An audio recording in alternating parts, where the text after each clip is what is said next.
Hi, that's my friend Tyler. My name's Shawn. Tyler's sitting in kind of a spin-off episode today while Chris, you may or may not remember, Chris is moving to a new house, and today was closing day for him. So we're going to fill this kind of filler spin-off episode in place of our regular one. And so I've been trying to talk Tyler into coming onto this show because it's hard to find grown adults that I know personally that care as much about this show as Chris does. I would say that you care about it more than I do. I think I care about it, but I don't think anybody quite reaches you and Chris's level of passion for this production. And by this production, I mean Avatar: The Last Airbender, and also The Legend of Korra. And for the purposes of today's odd little subject matter, the Dragon Prince. We're going to tie that in today. So first, though, I think the best thing to do would be to let Tyler introduce himself and his background with the shows. I say his background like he's like a scholar or something. Just how you came across the shows and why they appeal to you. Yeah. So thanks for having me, first of all. No, you're helping me out. Thank you very much. I hope I don't ruin what you guys got going here. But anyway, so when Avatar: The Last Airbender was originally airing, I did not have cable. So I would occasionally catch episodes, and I was deep in my interest in anime at the time.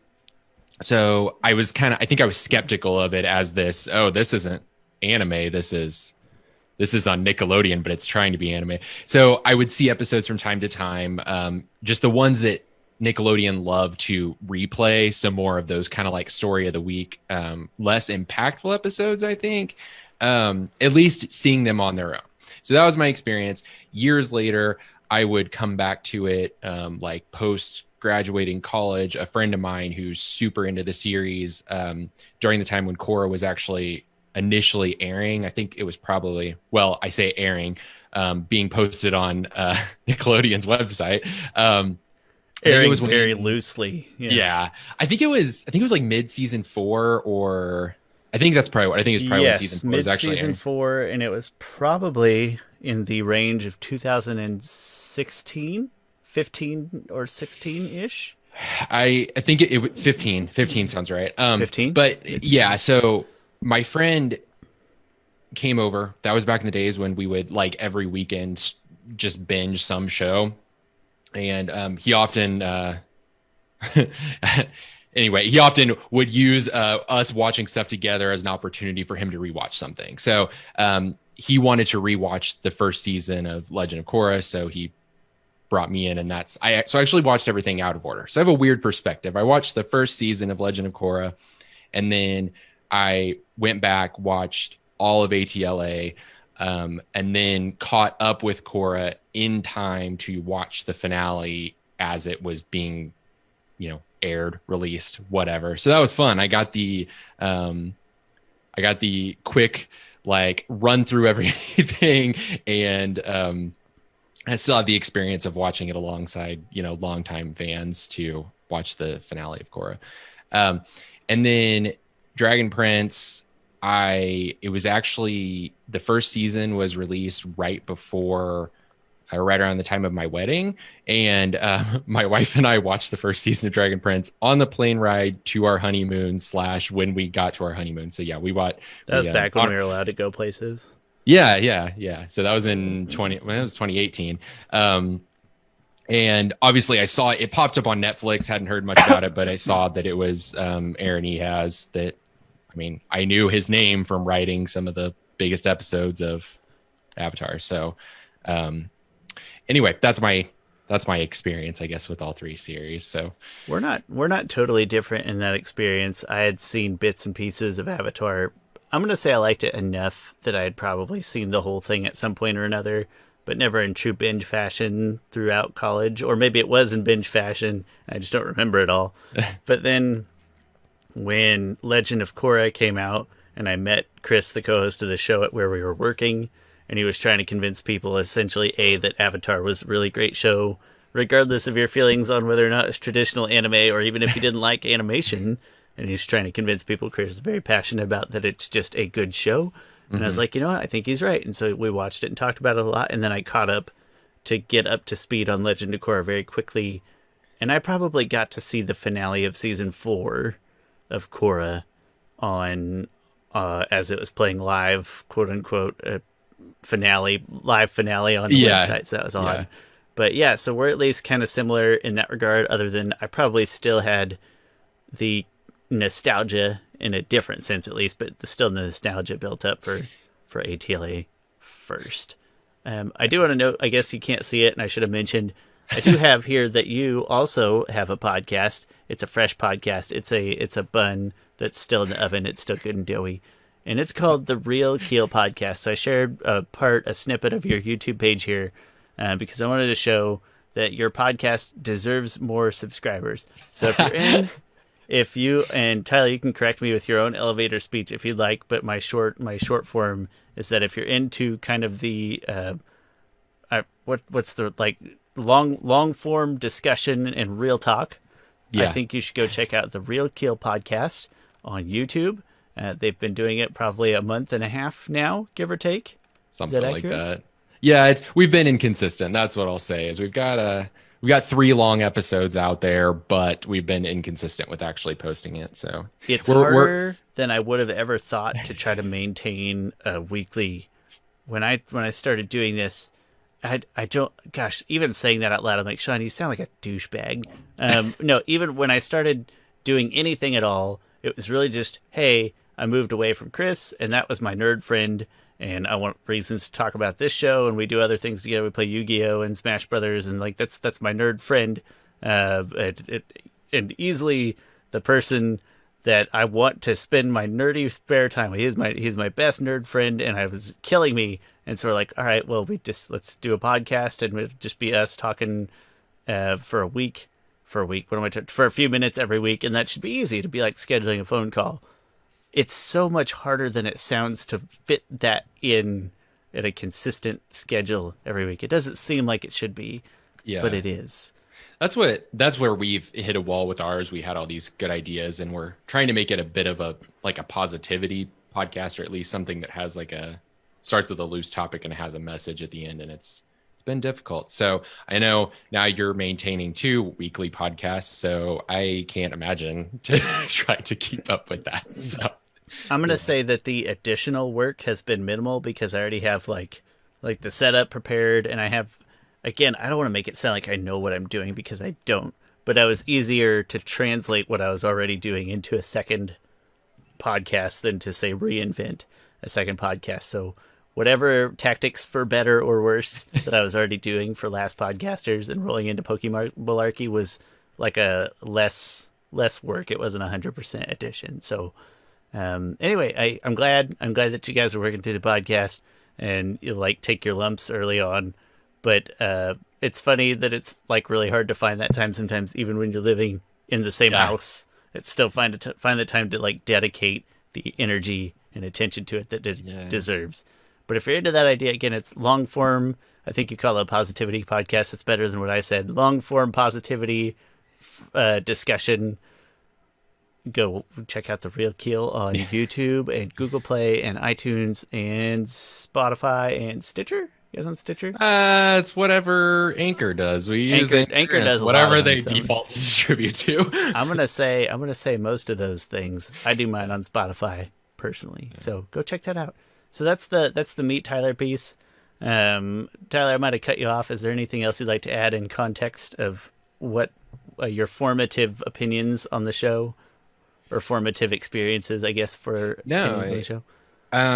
I guess I'll say that I think this will come out in the discussion, but my opinions on which show I like more personally continues to evolve over time, and I think that I think with ATLA and Legend of Korra in particular can be very polarizing, at least in my experience. And that's where I think it's important to highlight that I came from a not having that nostalgia aspect and actually watching things completely out of order. And it's more like, okay, what was my mindset at the time I was watching initially and then during rewatches? So I guess I'll also say that my wife and I just finished a rewatch of both Avatar and Legend of Korra.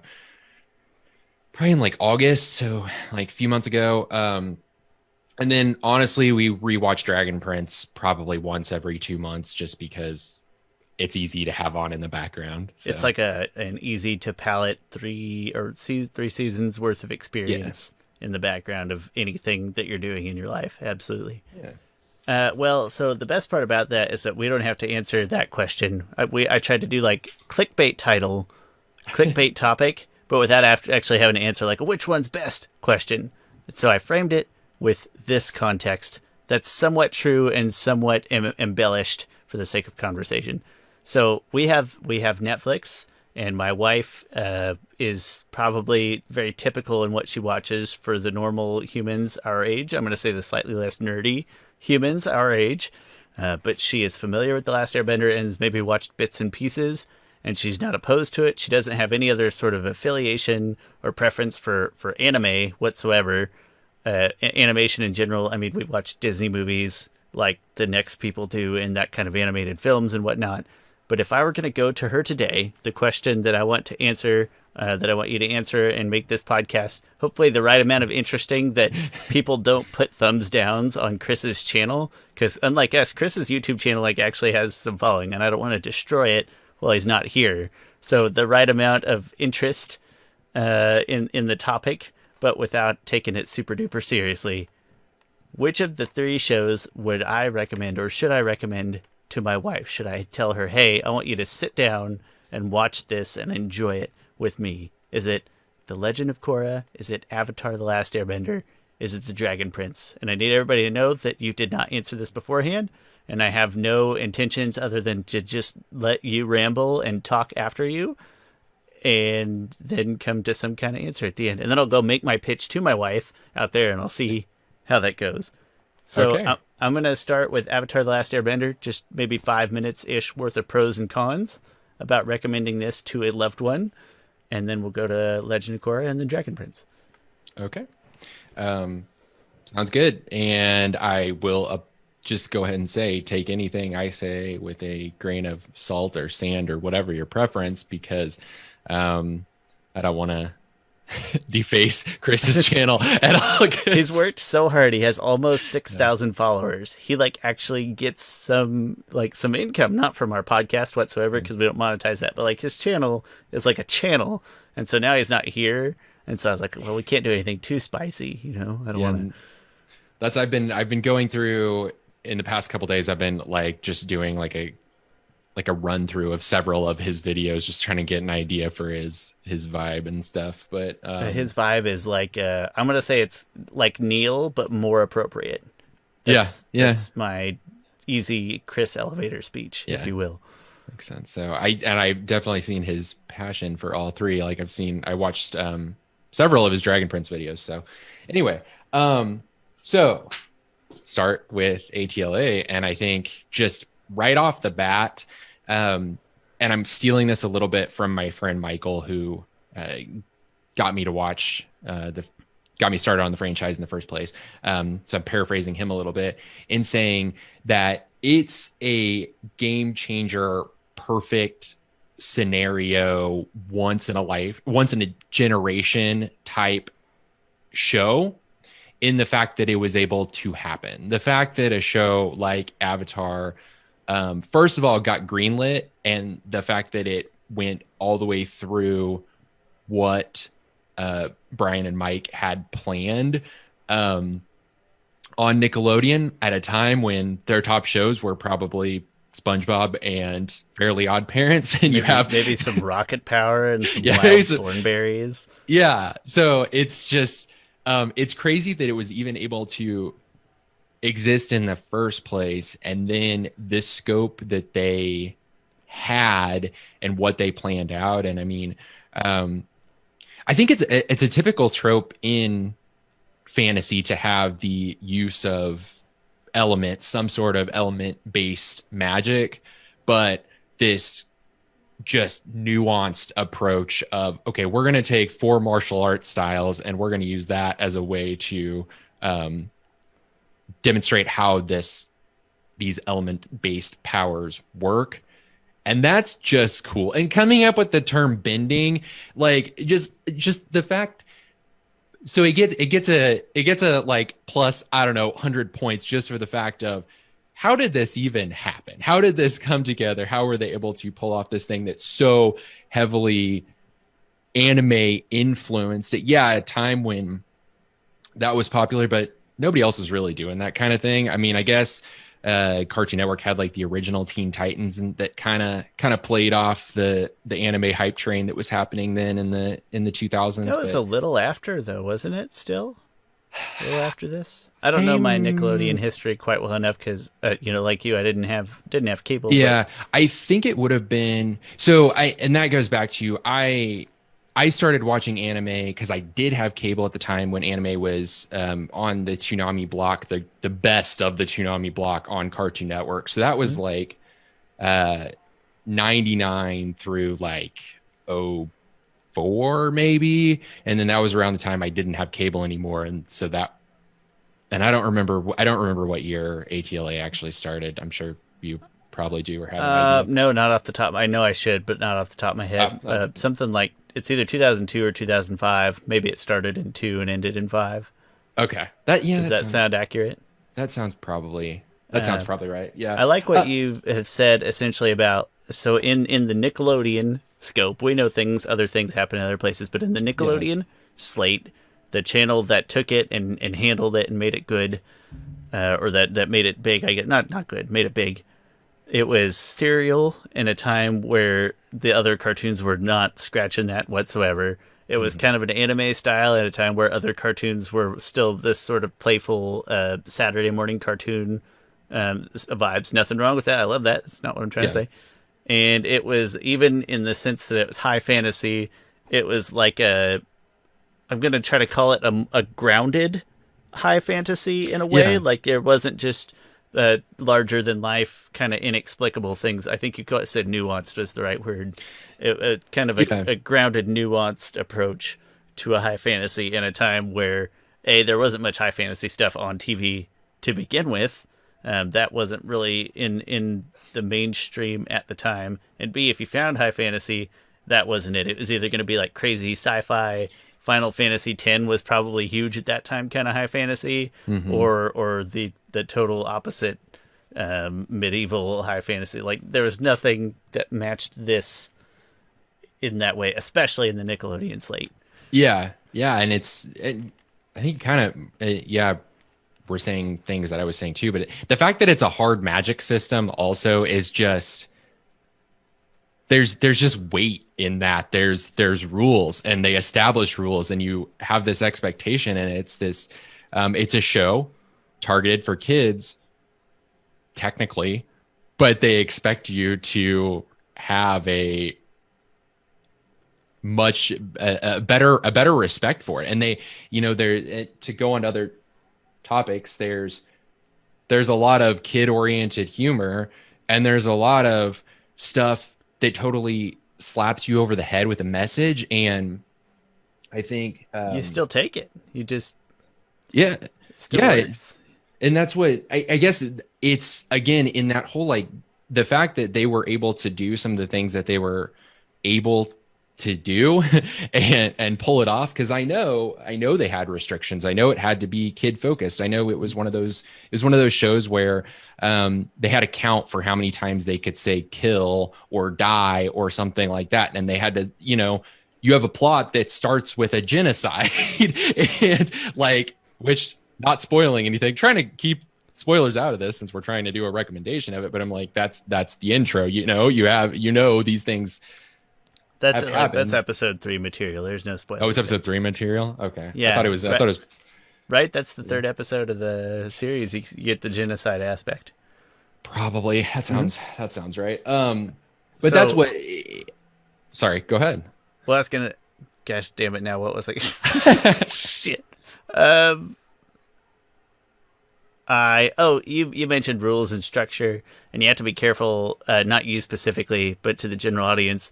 If you go say that to anime fans or whatever, I think the one they're always going to come back with is like, well, like Full Metal Alchemist has, like the rules and structures. Like, okay, this is that's great, and I like FMA just fine, but this is like a different there's still like a bigger, like a larger than life mysticism, undiscovered whatever out Yeah. there that you don't have to even try to wrap your mind around here. Like it's kind of just on the surface. It's still kid palatable. It's a magic ability, whatever you want to call it, but it's still Yeah. like kid palatable structure. But fortunately for me, I think that works beautifully. It's refreshing, if Yeah. anything, in the grand scheme of animation. I think that's I think that's part of what makes it great is it toes the line perfectly. The fact that we're talking about it right now, the fact that you guys have this podcast where which is one of my other points of how well it's aged. Hmm? Because going back and rewatch, like I said, a couple months ago, finishing a rewatch of it, the animation, just the animation alone has aged far better than I expected it to, which is it's one of those things that you get from good hand drawn animation. It ages well. It I just, do. I do have to push this on a little bit because I at least want to touch. I know we could gush about it all day, but I at least want to touch on some cons. And again, it's not necessarily cons of the show yeah. so much as if, hey, Shawn's going to recommend this to his wife. Got to keep it framed so we minimize the outrage that we cause. But we at least need to touch on cons of if I were to go recommend this to my wife, what are the disclaimers that I'd have to put on it? What would I have to tell her? The fact that it does still have those more kid elements. It is of the three, it's the longest, so it's the most. If you're looking for a casual watch, it's the most daunting to actually get through all three seasons. It comes in at 61 episodes. There's a lot more filler episodes, especially on a first watch. There's a lot of stuff that, again, on a second watch, you'll go through and you'll see that some of those things that definitely play as filler episodes in the first time do actually have significance and are important. But first time through, and I highlight that because, again, when I would see episodes on Nickelodeon, and I wasn't super involved with it or whatever, it was always those filler episodes. It was always those ones where it's like, this doesn't have to be here. It's good, but it doesn't have to be here. And it's definitely more story of the week oriented. I think that's a great point that there's still obvious enough, like sort of kid-centric stylings and things that could pick at your brain as a first-time watcher. I feel really bad. Chris texted me like 10 minutes ago because he wanted me to ask you what your element would be. That was supposed to be part of my introduction. I feel terrible. Chris, I'm sorry. I didn't mean to ignore you. Tyler, what would your element be? Can you give me a quick answer? You know what? Think about it, and then Okay. it'll be the intermission between the pros and cons and the answer. Think about your element Okay. while you're also leading a podcast. Just multitask a little bit. Don't worry about it. Okay. No, great points there. And then also, I think again the audience and the medium dictated some of that filler content that is still fine. But if you're watching as an adult, I can see how you're like, I could easily have done without that episode. Yeah. And that's Final thoughts, pros, cons for ATLA, and then let's jump to the next thing. Well, it would be easy to gush about all three of these just all day. That's why it's a podcast. I think my final thoughts are, I'll say that when I'll get this on the next one, but I think that it is better with each rewatch, and I don't feel that way necessarily about the other two series. I do think that ATLA is better with each rewatch because I think you catch more each time, and the fact that it was a cohesive story, you see where things are set up early on in a way that you don't catch the first time through. And I think that's something where if you're looking for a new show, it's not going to be as impactful on a first watch through, and you're already like, well, this is 61 episodes, you got to watch it twice to really get it, then it's not the same, you know? So that's Watch our podcast. We'll tell you which episodes you can cut out on your second watch through. Let's jump to the next one. Let's go. We're going to do Legend of Korra next. We'll just go in chronology as they appeared. So Legend of Korra, again, first watching it and watching the whole series when Legend of Korra was airing, I was all about it. It was my favorite. It was my preference. I loved it has older characters and it has more mature themes and plot points, and they're more they're more focused. So, for example, you have a whole PTSD plot line, and not going to say any more about that, but the fact that you still have this show that's aimed for kids and you have that. And I think they did also try to make it something that was an evolution of, hey, these are kids. This show is first targeted at kids that grew up with ATLA and now are older and now are probably around the age of these characters that have been aged up for this series. And I mean, I always even hesitate to, I don't want to pick nits when I'm having conversations. So I usually just try to avoid it and then I don't say anything about it. It's like, I usually don't put this one in the like aimed for kids category in my head. It's, I don't know why I divide things like this in my head, but it's like, this is like TV 14 material ish. Yeah. It wouldn't be rated that way because it doesn't have that kind of content. But in terms of sort of audience appropriateness, I always kind of put it in the low teen category throughout, but minimum of low teen. I think it's I was going to do something. Now I'm not going to do that. I was going to try to draw comparisons between anime and what I would compare ATLA to versus what I would compare LOK to. And I'm not going to do that now because I'm just going to insult somebody or make an idiot of myself with something like that's not really what I mean. But Chris and I would be interested in hearing your opinion, whatever you were going to say after the fact. And and in the meantime, I appreciate the discretion just in case. I'm so nervous. I feel like Chris is going to leave me alone 1 week, and we're just going to ruin everything. I'm going to check his subs on Monday. It's just going to be me, and it's going to be horrible. But no, I'd love to hear your thoughts on exactly what you were going to say after the show. Yeah, I'll have to process it more because I kind of went through like 12 examples in my head quickly. So I'll have to process it more and think about it. But to get back to it, mature themes are a big highlight of it for me. And then I'll just say in the finale of season 4, the very final scene, they make a very bold decision that, again, huge for Western animation that was aimed at kids because we are extremely excited to get to continue working through Korra just for that reason. These sort of I'm going to say at least a little bit groundbreaking. For sure. Because that's why I'm glad I was able to watch it as the finale was happening. Honestly, I will go on record saying I predicted that they would do it building up to that finale. I predicted it was going there, but the fact that they actually did was just, I will say each Dragon Prince doesn't happen without the moves that ATLA and Legend of Korra made. And that's also important to say that what they did for Western animation and storytelling and, again, shows aimed at kids, it's this important progression. And that's not, you can't go without saying that. So in the storytelling first of all, the animation is fantastic, like throughout. There's a few low points where it was clear where they had to do some budget issues. I'll get into that with cons,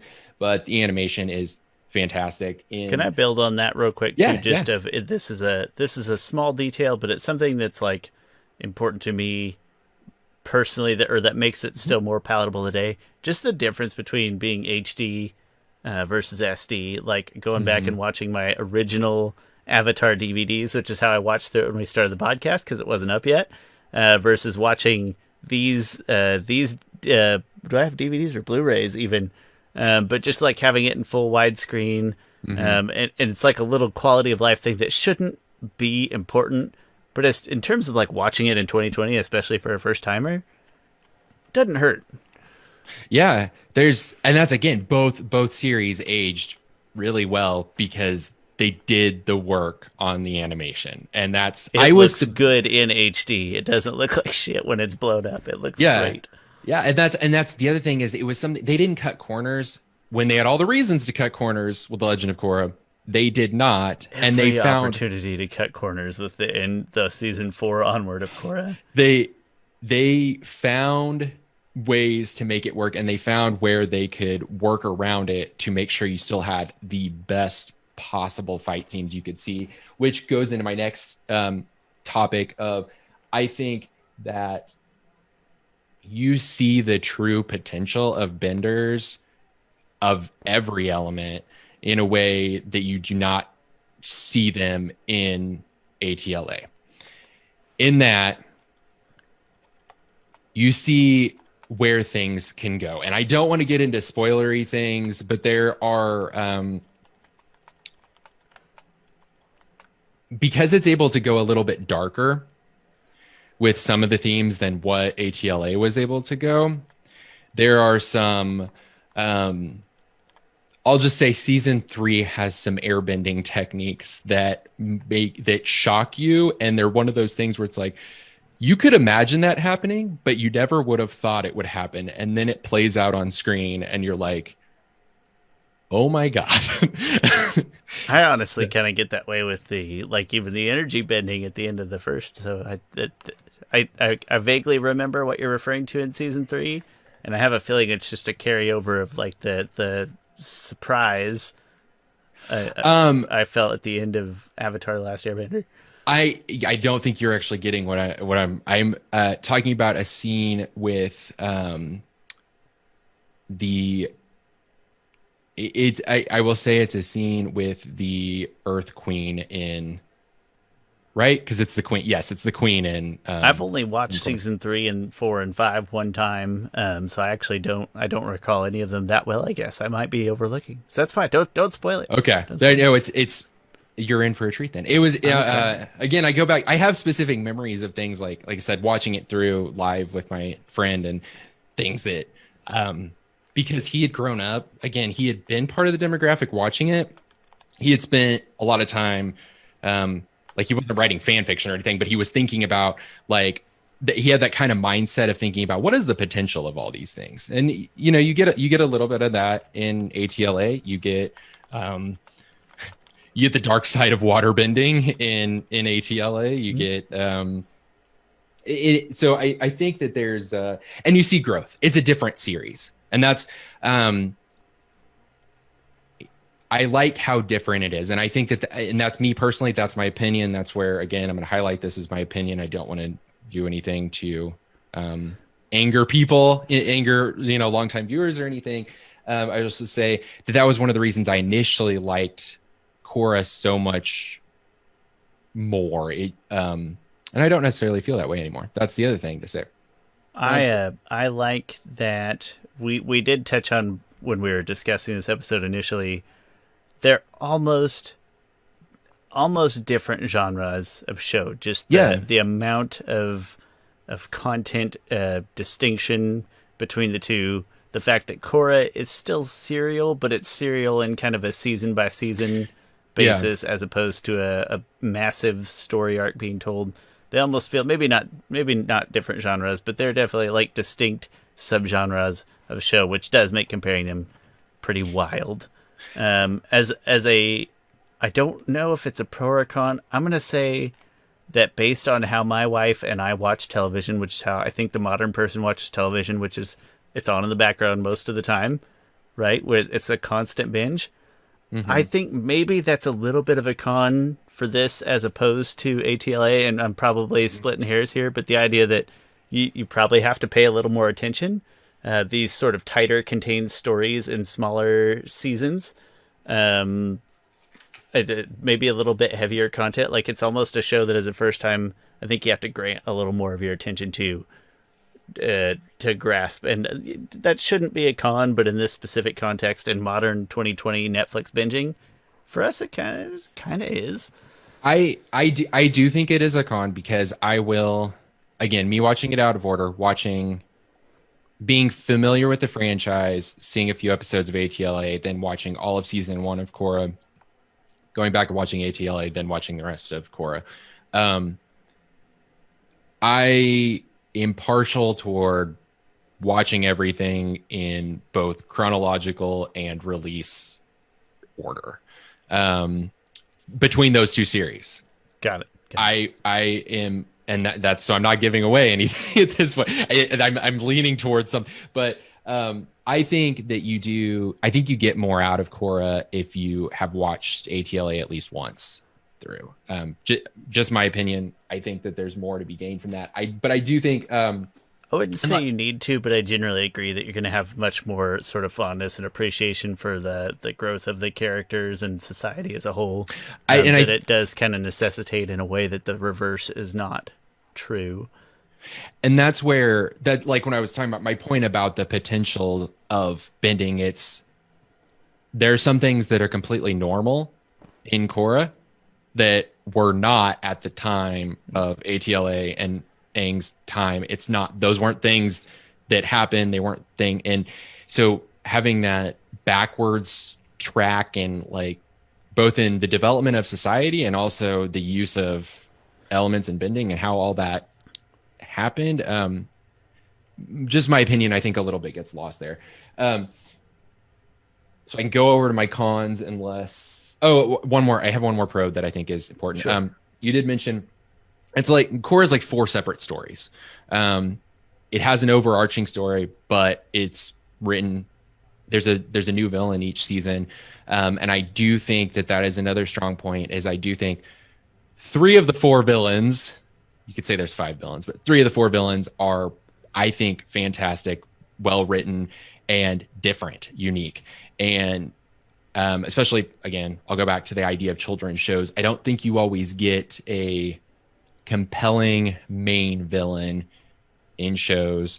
And I don't want to say anything too polarizing here. So I think we're allowed to say, and I maybe it's what you're getting at, but I think we're allowed to say, because I've said it before, that, like Ozai not being a thrilling villain, but that's what, maybe Azula is really the main villain. They're just being vastly more interesting. You can certainly go there to say that the sort of superficial main villain of Ozai in ATLA, I think a lot of people would probably agree that he's not very satisfying in specifically a villain frame.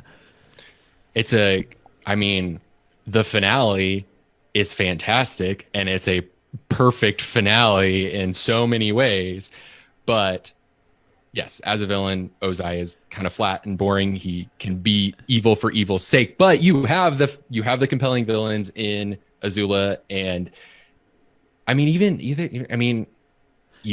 other villain in the show tends to be pretty compelling. Every other main one you can list. Yeah, and so I think that is a strength for Korra, that 3 of the 4 villains are just and they represent different political ideologies, and that's another thing is that you're getting this. It's one of you're getting historical perspective that you didn't realize you were getting, I guess.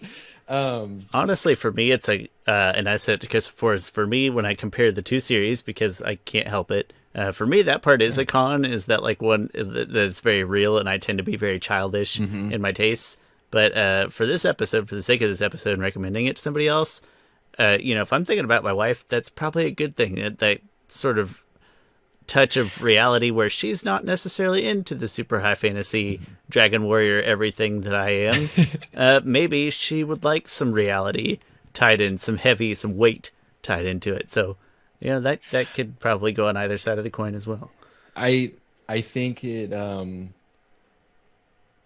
I think there's a way you understand. I think the thing is you can connect with each of the villains. You can understand where they're coming from and why they're doing the things that they're doing, and it's like, they made a good point there. Like I know Amon's a dick, but I kind of get it. You see the framework at least.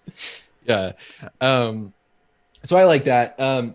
Okay, so big flaw is not even necessarily their fault, because again, I will say Bryan and Mike are geniuses and deserve all the praise and everything they could possibly get positive coming their way. Korra was meant to be a one-off. Season 1 is meant to be a one-off. Season 1 is written as a one-off. If I get the story right, I think their plan was to animate the comics and continue the story. I would need Chris here to validate that, because I actually have no idea. That sounds like something Chris would know for sure. and I may again, I may be misremembering or may have had a bad source, but I think that there was something where either way, what happened was it was supposed to be a unique story. So what they came up with was Korra, and you finish season 1 of Korra, and it feels complete, and it feels like what it was supposed to be. You get all the beats of a single story, and it is a very strong standalone. Like, it would have made a great spinoff by itself.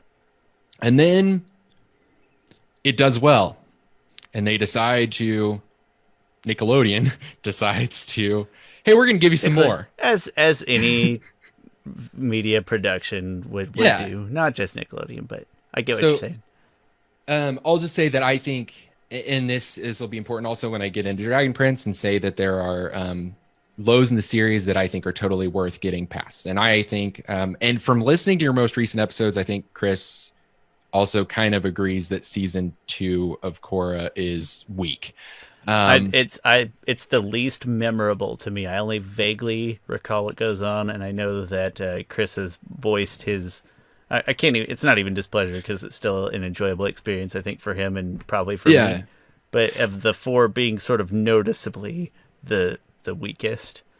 I think their quick turnaround time maybe is kind of what you're like. Hey, we weren't expecting to do this. Now we've got to come up with. Yeah. Now we've got to figure out a way to expand the story that we had as a one-off thing, and we had a conclusion to, and now we've got to figure out how to expand it. How do we keep this character interesting again? How do we sort of light a new flame? So, and Korra is a foil to Aang. She's very different from Aang, which I know can be. That can be a polarizing thing too. I think, because I know, again, I just know people, friends of mine, who grew up with ATLA and have I've just settled on that's part of life, and it's not necessarily good or bad, and everybody should probably align with one character or the other, and that's great. And but they're totally different characters for totally different purposes and ends. And as I mentioned, we're talking about what I would consider as two. I get that I don't want to say different genres, but like different subgenres, or at least different angles, or something that necessitates that. Yeah, they're going different places. So anyway, I think it's got some weak writing in that sense, but I attribute it to that. However, I also think that season 2 has some of the best world building for the whole franchise in what it establishes in the latter half. So it's tough to say there. I think as a series, Korra has more ups and downs. And I also, what I realized in my rewatch, and again, saying originally I was a much bigger Korra fan than ATLA, I do think that while ATLA is better on each rewatch, in my opinion, I think Korra is better the first time. I think first or second time. I think after that, you notice maybe some of the flaws are a little bit more, some of the things grate on you a little bit more. I think, and I hate this, some of my favorite characters, I think that there are times in the series where they have low points because they didn't know what to do with those characters, again, because of the uncertain number of episodes that they were going to have going forward. So, but yeah, those are the main things that I had. I absolutely loved it as a series. It was my, like, hands down, was my preferred one. Now I flip flop and say they are different. They are, each one has great things to offer, and I think you should watch them in order. That's my preferred answer to all these questions: is watch all 3 of them in order and enjoy. Yeah. That being said, we are going to jump now. We're going to jump to the. I'm not even going to call it the black sheep, because the context around this. Please tell me if I mess this up. But the Dragon Prince was just Aaron Ehas, from the original trio of people. We always think of Bryan and Mike. Aaron should probably be like the third musketeer in there. And then this is kind of his passion project, the Dragon Prince, that came out, I don't know, 2 years ago, 2018? Fall 2018 was 2018. So pretty fresh. Aaron Ehas, if you don't know him from Avatar: The Last Airbender, I know him from Futurama, which actually happens to be maybe my favorite comedy, my animated comedy. And so it does. I mean, it exists in separate universes, and it probably shouldn't be in this same conversation. It just so happens that I needed a guest on the show, and I wanted to have you on the show, and I know you love the Dragon Prince, and B, I also love the Dragon Prince, and I hold it in extremely similar esteem. And I don't want to speak on Chris's behalf, but I don't think that he was upset that we wanted to bring it into the conversation. So no, it's not really the same at all, or even really related outside of casual reference and Aaron Ehas. But yes, if I was going to go talk to my wife about the last Airbender or Legend of Korra, and we were talking about Netflix and shows that we should watch, this would absolutely be the next thing I would talk about. So please allow us, in this case Tyler, to tie in the, not even the black sheep, but the cousin, the cousin, if you will. And yeah, I'll say that's where, for me, that's where the connection is. The connection is with Aaron, and Aaron being the lead writer on many of the biggest plot episodes. He is a storyteller, like first and foremost, maybe even more than the other two as creators. Aaron is a storyteller. At least that's how it always feels. So I'm probably romanticizing it. Well, no, and I think that's why you have to. For me, it's like you've got to talk about it and say, if you're going to talk about Dragon Prince, I think you need to talk about it in the context of ATLA and Korra and the evolution of that, because that's kind of what I was touching on earlier. Dragon Prince doesn't happen without the groundbreaking moves that each of the previous two made. So it's completely its own thing. It's a whole new franchise. It's only 3/7 of the way through. And so it's still in process. The length between 3 and 4 is killing me. But that's what's sad, because I'll just touch on that and say the first 3 seasons, they knocked those out so quickly. Like they were each like 6 months apart, if not less. So there was no wait time. I think now in retrospect, I think so Dragon Prince is a Netflix property. It is a Netflix original show. They're the ones funding it and everything. So I think that they had originally greenlit the 3 first seasons, and there's a story that happens in 3 seasons. Technically, you could say there's kind of an ending. It's not an ending, but it's not a. I never did think of the right word. It's like not a payoff, and this is actually going to come up for me as a con of like recommending it to my wife. There's not like the payoff you want at the end of binging the kind of shows that we're talking about in it. Like it's very obvious that there's intended to be more, and you don't quite get all the information or anything you want out of it. And so I know I'm jumping again, but that actually is a con when I'm thinking about recommending it. It might get her excited, but if we're talking about binging, there's going to be that the end is going to be like, what? Yeah, I think that's where you could go either way. Because what are you looking for? And I don't know your wife at all. We literally just binge TV shows. Like if she's sewing and I'm on the computer or whatever, or eating, and we just binge. Like we just like to work through it. Very instant gratification, very modern with how we're binging these shows. And that's kind of how I'm approaching this topic. And so unfortunately, I do think it sort of creates a negative for this show, because when season 4 comes out, you know what we're going to do? We're going to go back and watch season 1, 2, and 3. So maybe in her eyes, why not just wait until season 4 or 5, or I don't know. And that's fair. And I will say I have on that specific topic, I'm a bit partial, because I think my wife and I have rewatched it. I don't know, probably like all of it 3 or 4 times probably at this point, because I will say it is the shortest of the 3 by far so far. And the seasons are shorter in that sense. So right now it's 20 episodes at 40 minutes each or something like that. It varies a little bit. There's 27 total episodes. So go back and say ATLA was 61, LOK was 52, and Dragon Prince is currently sitting at 27.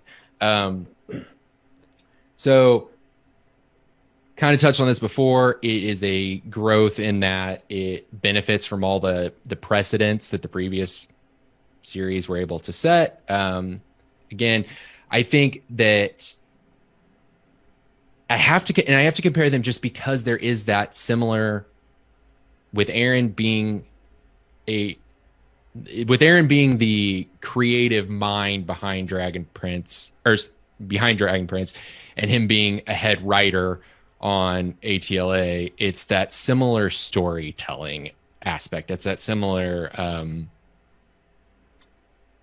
if you like that, to me, I'm like, if you like the way the stories progress, you're probably going to find something you like in all three. If that makes sense. You look like you're confused, Shawn, or disagreeing with me. No, I'm pondering and trying to think of any reasons why I think there's a number of people who do, like Avatar. Maybe they do or don't like Korra, but maybe haven't been as rabid about this show. And that makes me really sad because, damn it, I eat this show up. I eat it like candy. I'm going to touch on cons first, just because of that. I'm going to touch on go cons. ahead. Okay. Go ahead. Let's shake biggest con for me with Dragon Prince is season 1. This is a polarizing thing for me. It is a totally CG show. It is not. It is one of the, and I don't remember what the technique is, where it's like they try to make it to a certain degree look like hand drawn, but it's in a way, it's not even one of those that goes full on like that. Because Netflix has a few properties with some anime where it's like, it's definitely all CG, but they try to give it a hand drawn look, but it doesn't try to be that. For me, I don't love fully CG stuff. I decided to watch it. Again, I'll say first season, I watched half of it on a phone on a plane to Tahoe. So didn't exactly have a huge screen or anything to really judge it. But if you're watching on a actual TV, they slowed the frame rate down or reduced the frame rate a lot because they were trying to make it look more natural or something. I don't remember exactly what the logic was, but it backfired. It does. It kind of has a choppy frame by frame is the idea that they're going for. The thing that hurts it is that, when you hand draw, you don't literally like re-hand draw every frame of every scene, right? Mm-hmm. There's reused assets and things. And so the choppy frame rate doesn't recreate that. And I say choppy, it's not that you have to pay extra close attention and notice, but it's not, I say choppy, I think of like bad PS1 games. It's not that, but it doesn't recreate that experience like they wanted to. And I imagine you're about to mention.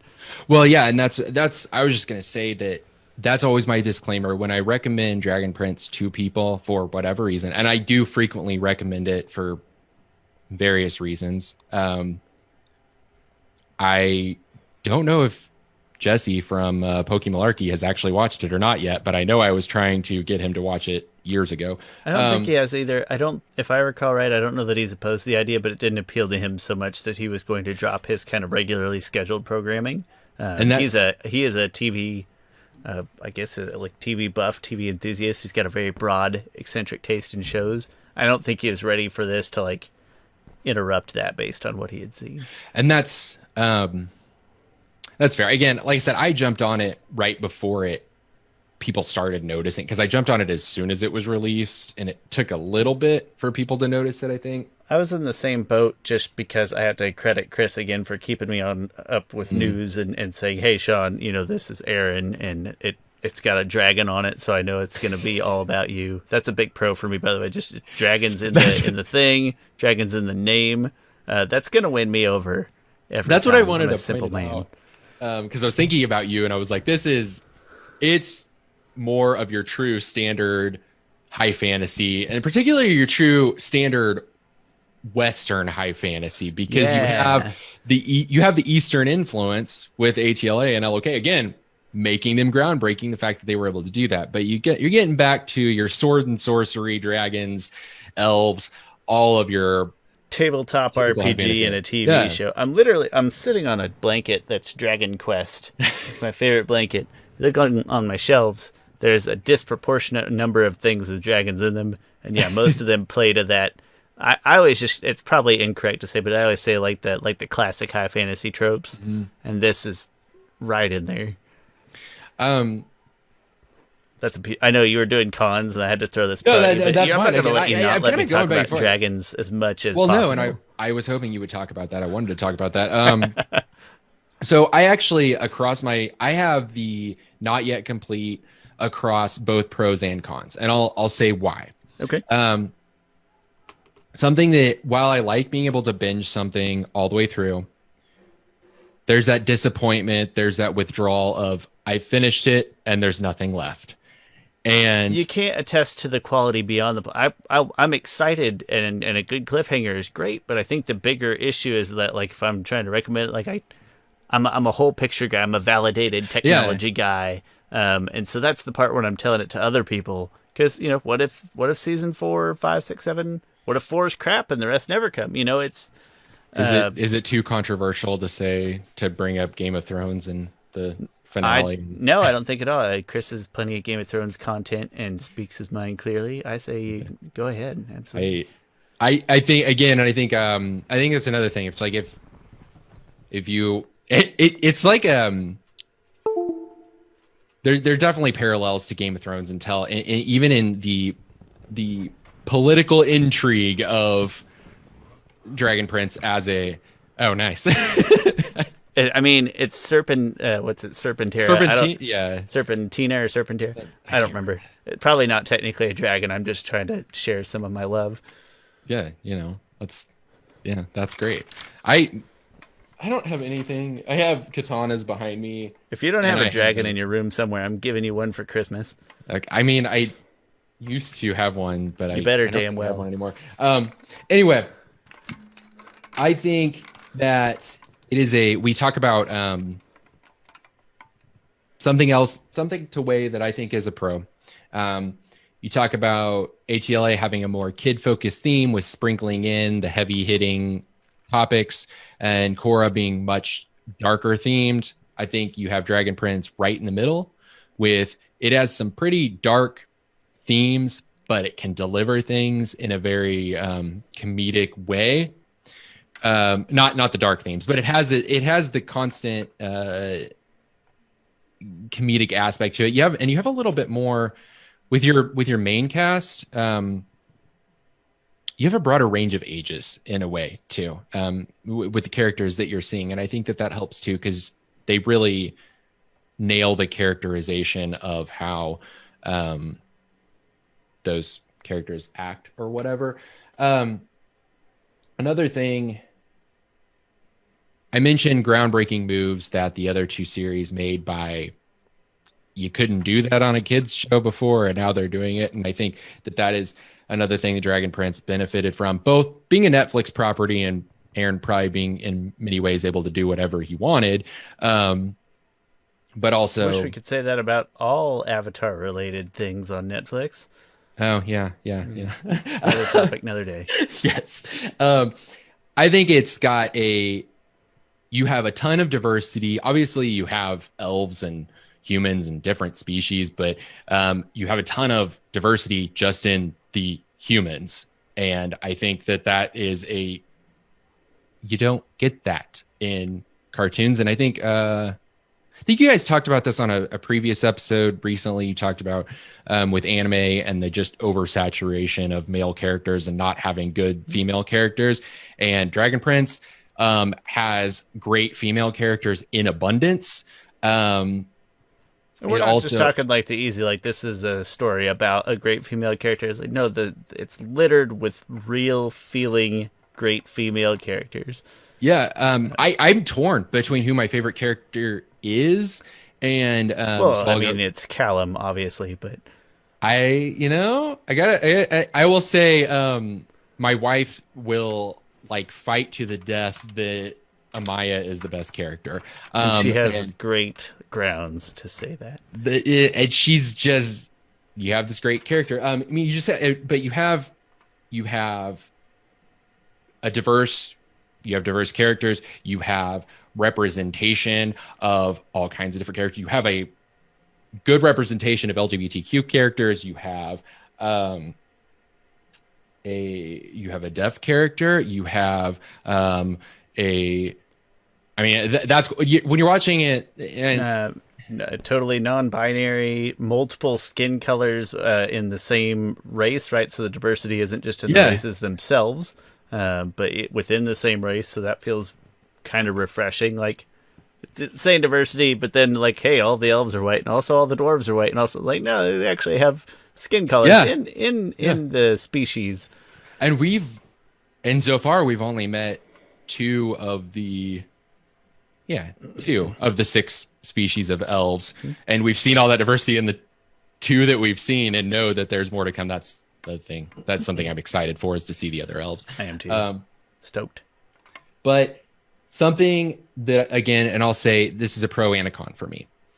It is absolutely littered with pop culture references. And I won't say what they are because they're fun to discover as they go through. But I will say, as an example, I read an interview or something where they talked about at one point, as kind of a joke with the writers, they were like, how many Guns N' Roses song titles can we sprinkle into the dialogue on these episodes? They didn't end up doing that, but they did it with other things that were similar, to where sometimes you're watching it and it's like, am I playing What Do You Meme right now? Because there's a lot of just like things that are just straight up memes that they manage to work into the dialogue. And I love that. It's fun when you're watching, you're like, did they really just do that? And for me, that's a highlight. But as the con, it makes it not as timeless as especially ATLA is. Because again, I'm talking about rewatching ATLA.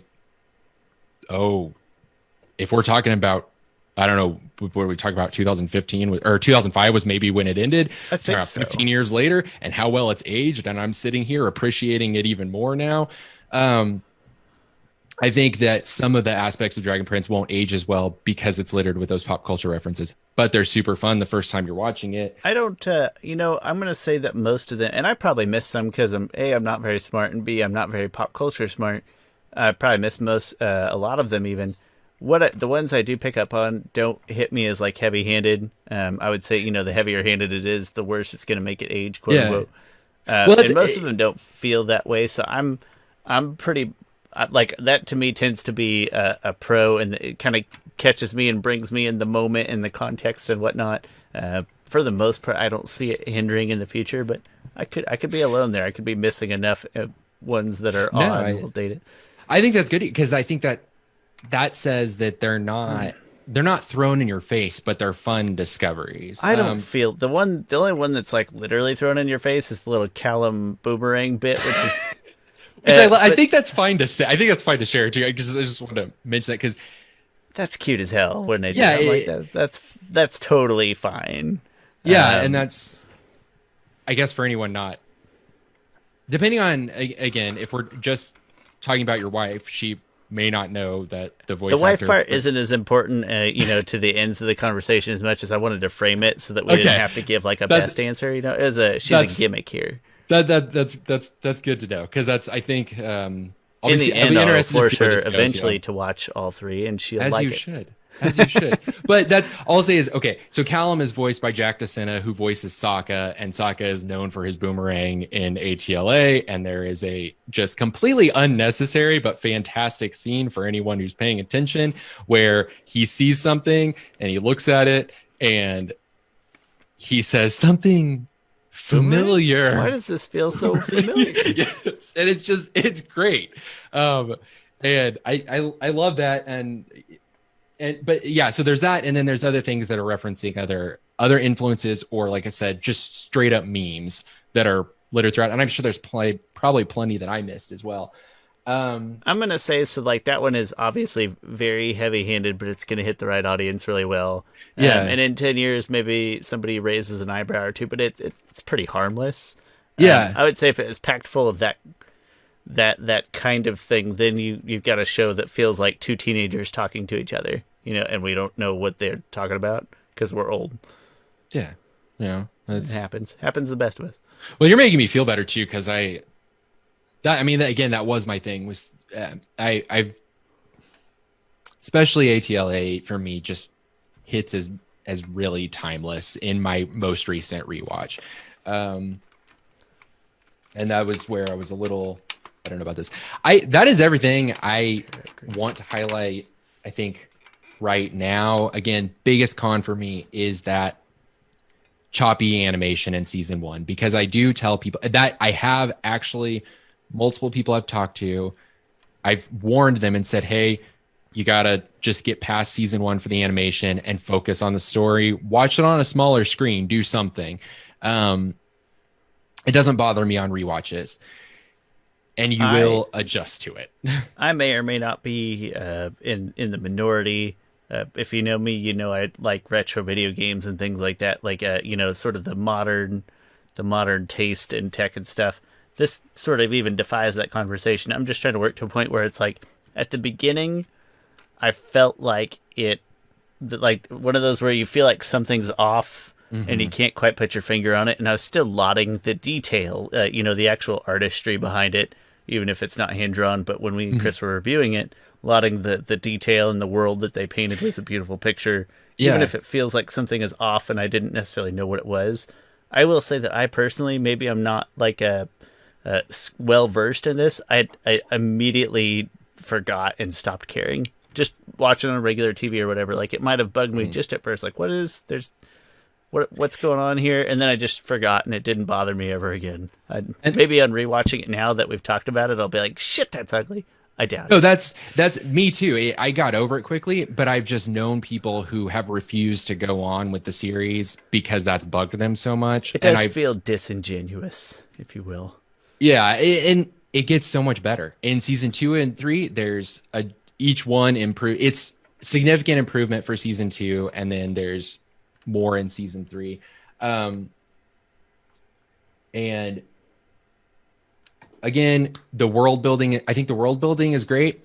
And I think because I touched on this with the previous 2, I think that for me, as I mentioned, I've rewatched it multiple times. It's something that my wife and I turn on in the background, and each time I catch new things. So it's another one like going back to ATLA where I feel like each time I rewatch it, I catch something new. And I will say,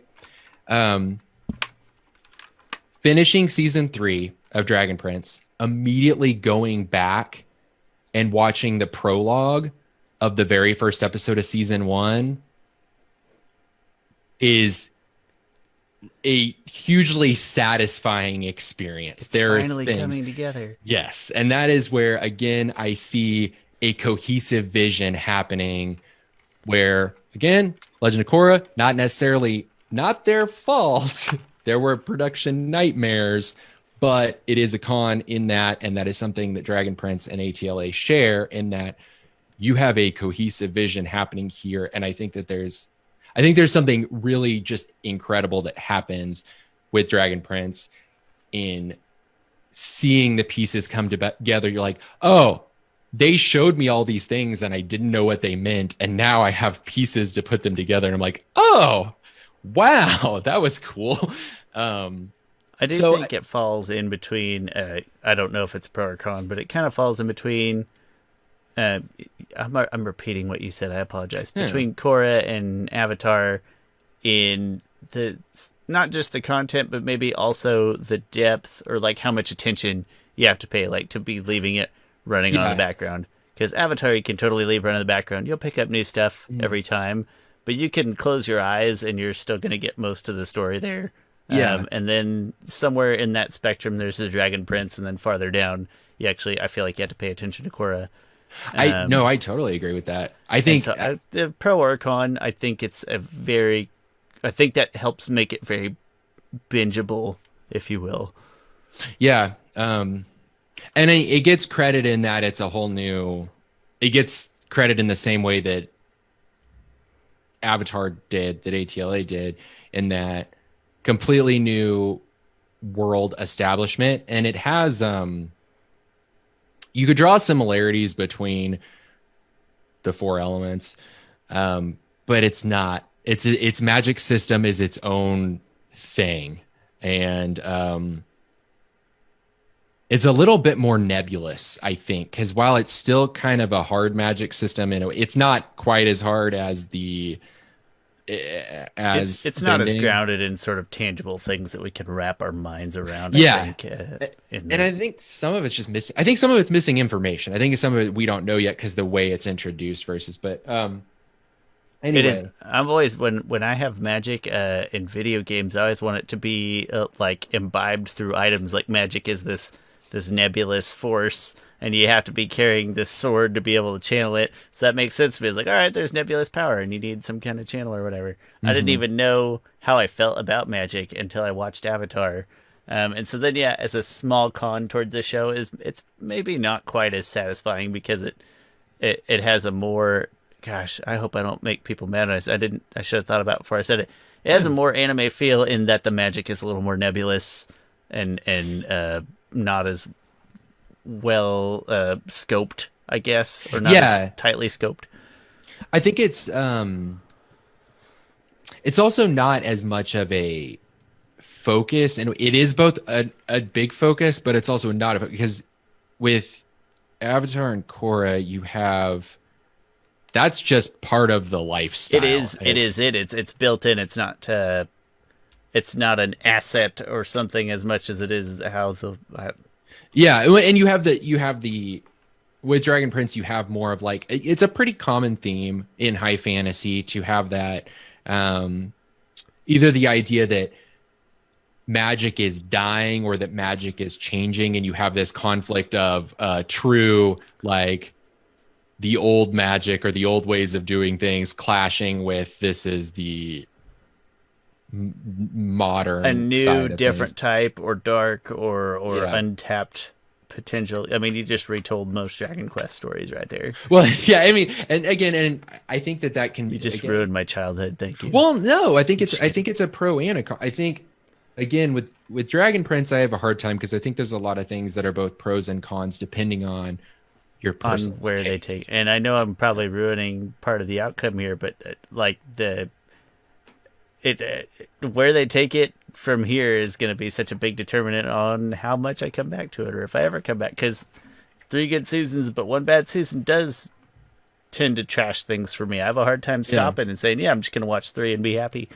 That's right. I'm ready to talk about. I think we've gone way over time of what I didn't have a restriction. I was worried at some point that my voice would break from talking to Neil first and then you. But you've carried the conversation so nicely that I have no qualms about how the times turned out. It's been thoroughly engaging. So thank you. Before we move on, first of all, thank you very much. I appreciate you not just participating, but literally carrying the conversation. I appreciate it.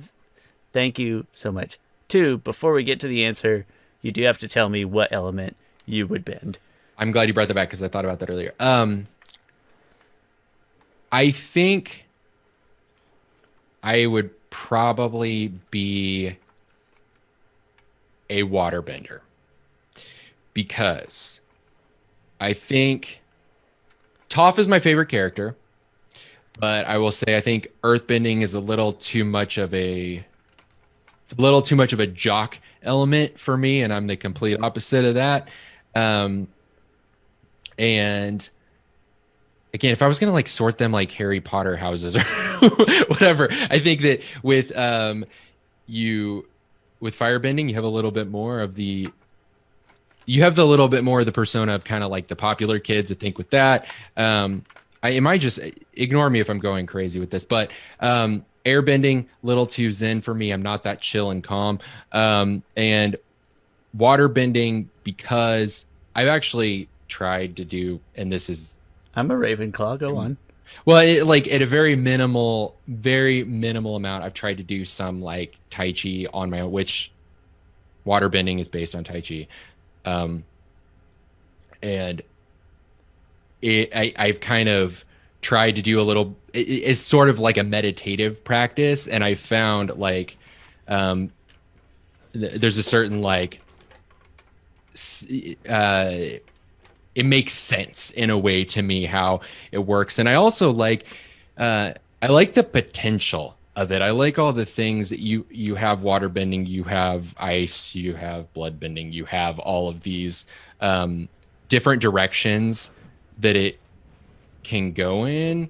And I think you have a mix of going with the flow, and then you have this darker side to it. And I think that's a spectrum of me of trying to be more of the try to be more zen going with the flow, but I can definitely see where I'd be like, I'm gonna lean more toward these ice spikes. I'm gonna bloodbend this person and stab him with Yeah, an exactly. icicle. Yeah, I think it, I'm just talking about my own mental instability. I guess. You're not alone. It's especially in 2020. You're not alone. Yeah, I always struggle with this because I am an earthbender. It doesn't suit my personality 100%. Like I'm not tough. I'm stubborn. I'm not tough. I don't ride all the right vibes for it. But I do have this very distinct. I try to mask it when I'm trying to behave myself socially and interact like a normal human. But I do have like a my way or the highway element, pun intended, about me. And then earthbending is so functionally useful to the way that I think and operate in my daily life. So as much as I think I'm a Ravenclaw, and I think that earthbending is probably a Gryffindor kind of thing, would be how I'd pair that up. But I think in terms of bending, I am an earthbender. No, I see you as a very grounded person, and I also know that you're again, I compared it to jocks, and I know not that not that I'm calling you a jock. I know you're a very big sports fan. I know you're a big sports person. Football is my favorite thing to watch. I myself, I don't think I'm particularly tough, and I'm also not an asshole, which Toph kind of is sometimes.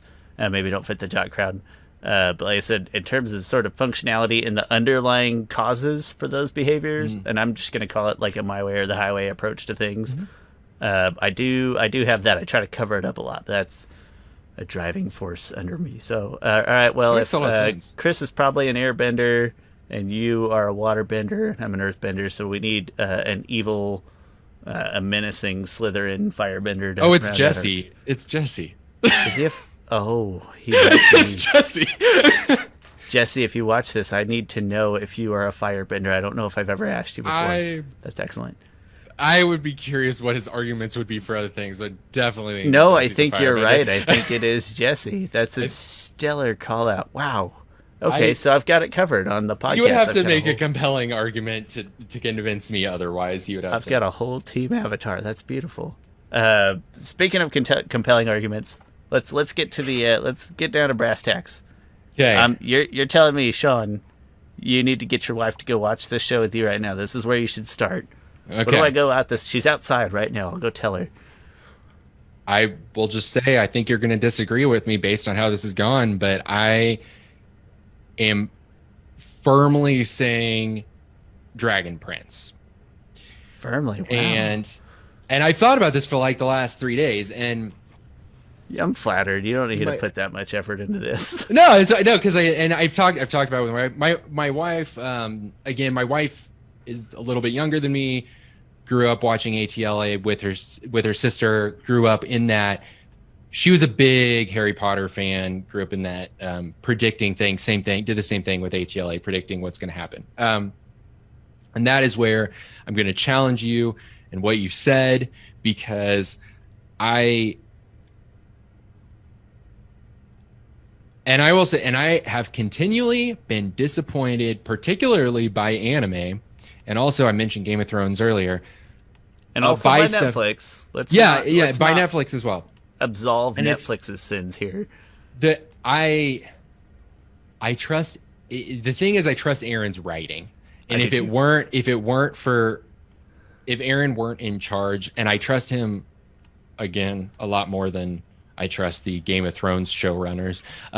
But I have been disappointed repeatedly by anime that I was excited for within one season, where there's stuff that I have staunchly defended and then been hugely disappointed when it went in a take. So I've set myself up for failure before. I may be doing it again, but no question, I am ready to get hurt again. That's exactly. I'm like, I think that I miss being excited for watching something unfold. While I love binging, I do hate that feeling after. And that's, again, every time my wife and I rewatch Dragon Prince or rewatch or even when we rewatched ATLA and Korra, it's like you get to that end and you're like, oh, now what? And I mean, I know I get very emotionally attached to characters It's Especially video games. I'm the worst. I'll straight up just get upset. Come end game of like, I want to live in this character's shoes. I want to keep going with you. And that's where I like the idea of a living franchise right now, because I do, and this is, I mean, you're a nostalgia lover. And What? that's where Get out of here. So I miss, while I love the ability to binge, I love that I am able to relive some of my childhood favorites. I miss being invested in something and being able to watch it unfold real time. And some what I've had a lot of fun with Dragon Prince is after each season predicting what's going to happen next. And yeah, you know what? It's been a year, and we're going to probably be on 2 years before we actually get season 4. I'm literally dying right now from insufficient dragons. My only hope is that it will ramp up and happen as quickly as the first 3 seasons did, because if they launch a new season every 6 months, that's great. I know, are now caught up with MHA, but you did not have the horrible experience of waiting for the most recent season of MHA to finally come out, and then so you know that I don't. You probably heard us. I don't really do subs because I don't pay that close of attention. I'm always playing. I have 2 TVs in my room. That one's for TV. This one's for games. So I don't do subs. So when I got to that first episode that is still playing, but it was playing in subs and not dubs, I probably had it on for a solid 15 minutes before, like, what the hell is happening in this episode? I looked over. It's like, I think I got turned on to it right when season 1 was done. And then season 2 came out pretty quickly after that, and then waiting so long. I think it's 3 seasons now, technically. I don't know. They're all different lengths, so it's hard to remember. They are, and because you know what? It might even be 4 as far as Hulu numbers are concerned. But I don't even know what I've watched because of when it changes. You know, I don't know if it changes. Yeah, and that's season 3 or whatever. I watched subs out of desperation because I waited so long to see it. I can't do it. I agree. I also. Don't make me read words. No, I am very much a dub only, even, and I think you guys talked about this a couple episodes ago. Yeah. I definitely prefer dubs because same argument that both you and Chris made, wanting to see what's going on screen. I don't want to be reading and missing things. If I'm watching animation or somebody, especially hand-drawn animation, where somebody's taking the time to draw each one of these cells, each one of these frames, I want to actually see what's going on. I don't want to lose that and miss. It's a visual medium. I don't want to miss that by reading, especially because I'm a slow reader. So same. I don't want to miss out. I prefer a dub, and even if it's a mediocre dub, I prefer that. There are some with terrible dubs, but whatever. That was a tangent. My point being, it's a great tangent. I like watching. I like being able to go again. I mentioned I caught up with Korra as it was as season 4 was playing out, as season 4 was playing out, and I was able to make predictions about the finale and then have that payoff of the things I was right about and the things that I was wrong about. And for me, Korra is one of those. Korra, Avatar, both are one of those shows where I'm like, the predictions that I was wrong about, because you can do that with a binge. Yeah, you can predict, but what are you going to ruminate on for like 5 minutes before you click play next episode and it's 3:00 in the morning and you've watched all 22 whatever episodes in one night? That's fine, but it's not. There's not as much the water cooler talk that we would have between season 2 and 3 about what was going to happen to those characters. And I do love that. I love when, and that's why I've peddled Dragon Prince to everyone that I know, because I've been like, I want people to talk to about this, and that's why I'm happy to be on this episode right now. In the moment. Yeah. I want what I had with Game of Thrones again, I keep mentioning Game of Thrones and I hate that I'm doing that, but I want what I had in the moment when it was at its peak, before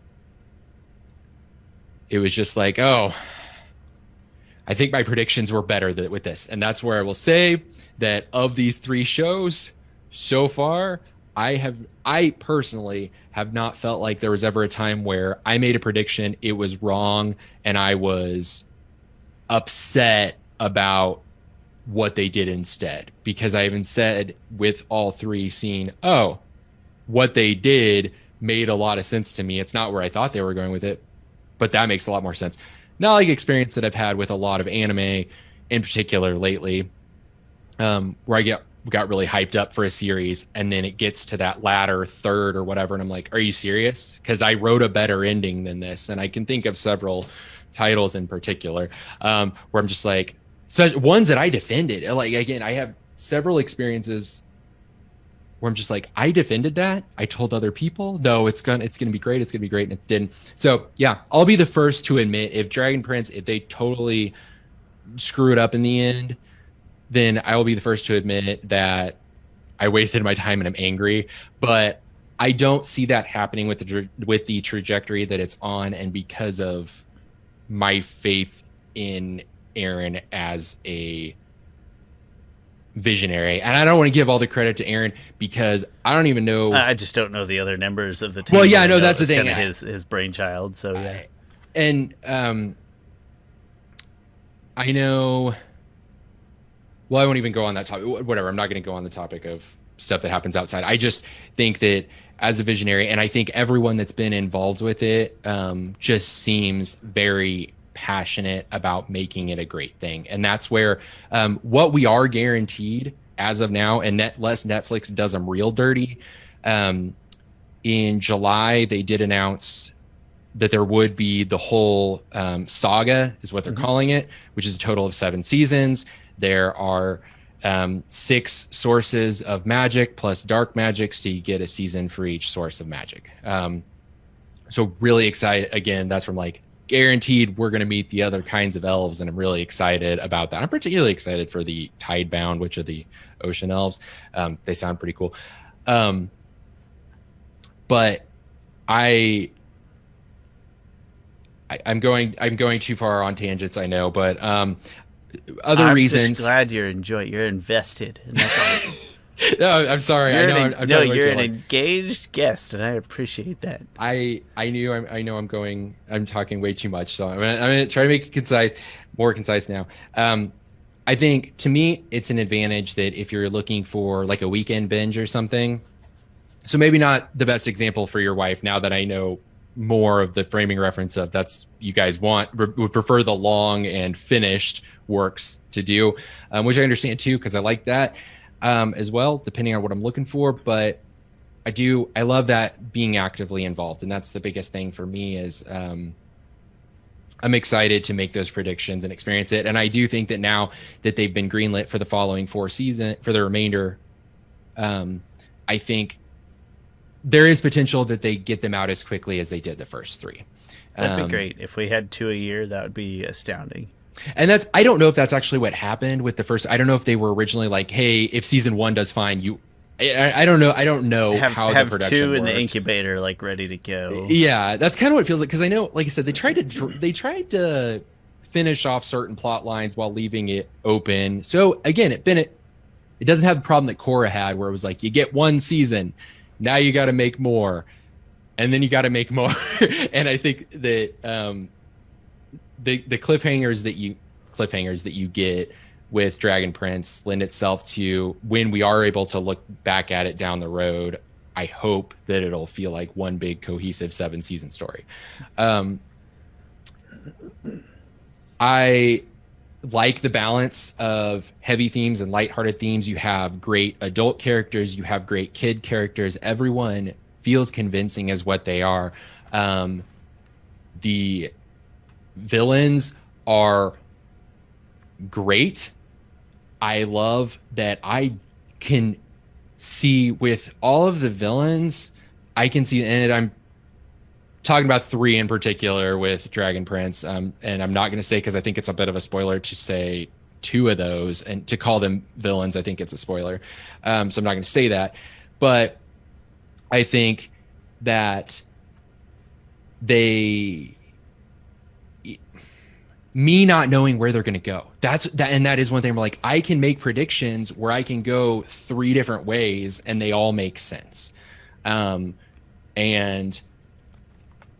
there's a certain subtlety, and again, it's what I like in Korra, where it's like these villains make sense. Like what they're saying, what they're doing, it may not be good, and I may be able to see why, yeah, they're a bad guy, but they're not wrong in their ideology. Like in a way, it's like their ideology is not necessarily wrong. It is wrong, but also they make sense. There's an underlying theme in there that you like, hey, maybe we should look into that a little harder. Yeah. And they're not, again, it's one of those things where it's like, it kind of grounds it in heavy themes where it's like, you have these characters that you think are like the heroes of the story. And then you start to learn their dirty secrets and you're like, oh, this one character in particular that you gets put on a pedestal as kind of this objective source of good and the right way of doing things, and then you start to see, oh, that character made some shady decisions throughout this process. They made sense, and then you have that foiled against the villains. I was still very disappointed in said character, but I get it. Yeah, and Again, I like that. I like having these multi-dimensional characters where I'm like, I love a good villain I can root for. And again, that's where I go back to my water bending and saying I like that it's mostly inherently good and it's healing, but it's got this really twisted dark side to it. And I think that's me, is that I'm like, I think I'm mostly good.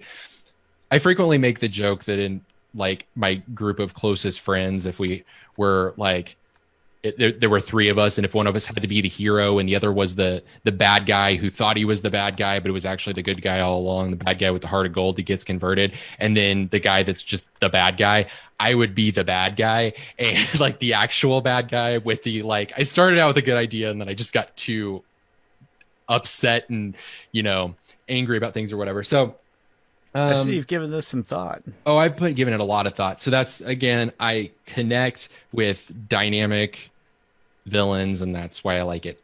So I'll shut up now and say I love all three. I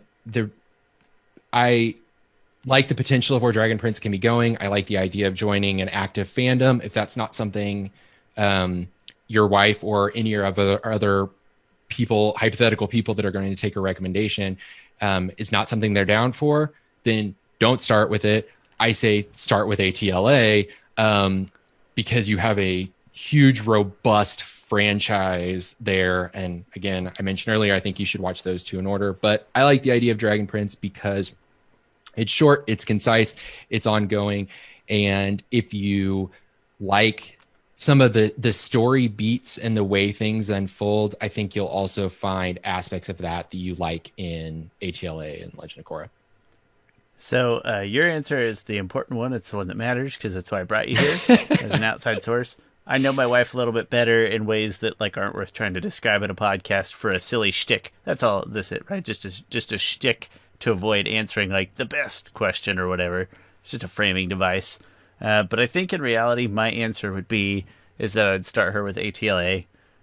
First of all, because I believe that there is actual merit in watching all three of them, including the cousin, the distant relative, in order. I think even that watching it in order allows maybe some greater appreciation for it.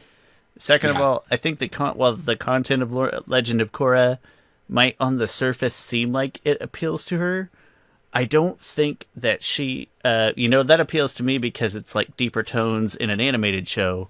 To her, I think that's going to feel like sort of a mismatched tone and style. Mm-hmm. I don't think that's going to be a thing for her as maybe not a huge animation fan. So I don't think that she would come away from Korra being extremely delighted necessarily, even if she appreciated what it tried to do.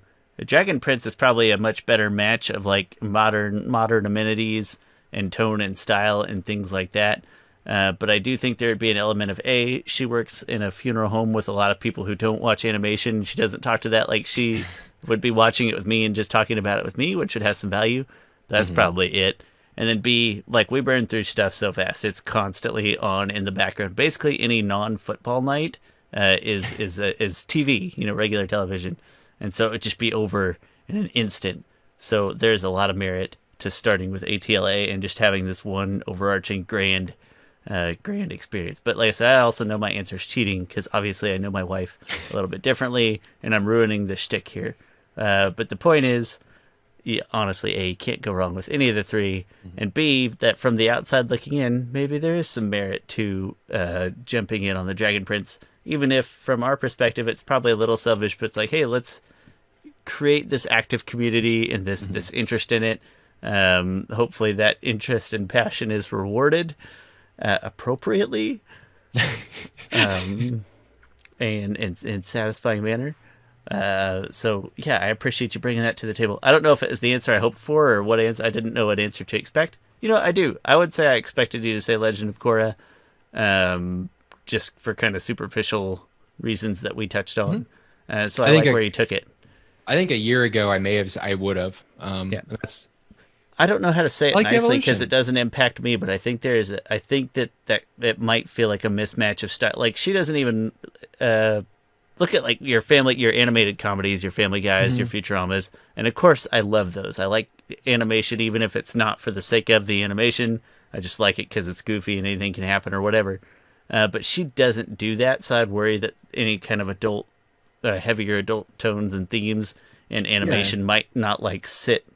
It might not set as well in her. So the ATLA is like the build up and just getting yourself invested in that world and then graduating, so to speak, to LOK. Yeah. No, I think that makes a lot of that. Yeah, that makes a lot of sense. And it's like I said, I'm cheating though because I know her better. No. So I like your answer better in an objective way. Again, whoever's listening to this, and I hope I haven't. Again, if I've said anything, I feel like we've been extremely cautious and polite. If I've said anything that Chris disagrees with, or because I know he has a lot of Chris only disagrees with not being thoughtful, and I feel like we have been thoughtful. So okay, that's fair. I'm intimidated because I know, again, my gushing over Dragon Prince, and I know he has several deep dive analysis videos of Dragon Prince, so he just picks up everything. I know that sometimes it's rewatches or whatever, but he just has an incredible eye for certain details that I would have to watch it 5 times and have it pointed out to me before I ever notice. So something I really appreciate about working with him is he doesn't miss that stuff. But hey, we've been talking for an incredibly long time. We have. I'm sorry. I don't need you to be sorry. I'm extremely grateful, and I think this has been very thorough. We took filler episode, which is essentially what this is. This is a filler episode for our show. We took that to the extreme, and I dig it. But no, it's very thought-provoking, and it's something that I like that we kind of danced around the bigger question, but still got to talk about all the components therein. That was meaningful, and that made it a lot of fun. So thank you for investing so much time and energy in it. I really appreciate it, and for coming on and co-hosting this with me. Yeah, thank you for asking me. I had a great time. It was fun. Absolutely. Okay. Well, and for those of you who actually listened to this whole thing, you're a trooper, and we would love to hear your thoughts and opinions, even if it evolves into the simple best conversation. Hey, that's a lot of fun to have too, just not on somebody else's successful YouTube channels. That's all. Not on somebody else's channel or in their dime. So let us know your thoughts down in the comments. And in the meantime, we are Avatar: The Last Podcasters. That's last underscore podcasters on Instagram and Twitter, or facebook.com/last_podcasters, I think. And we would appreciate you letting us know how you feel about the show and this episode and all the support you can offer. Thank you guys very much. Tyler, thank you very much. We will talk to you all soon. Thank you.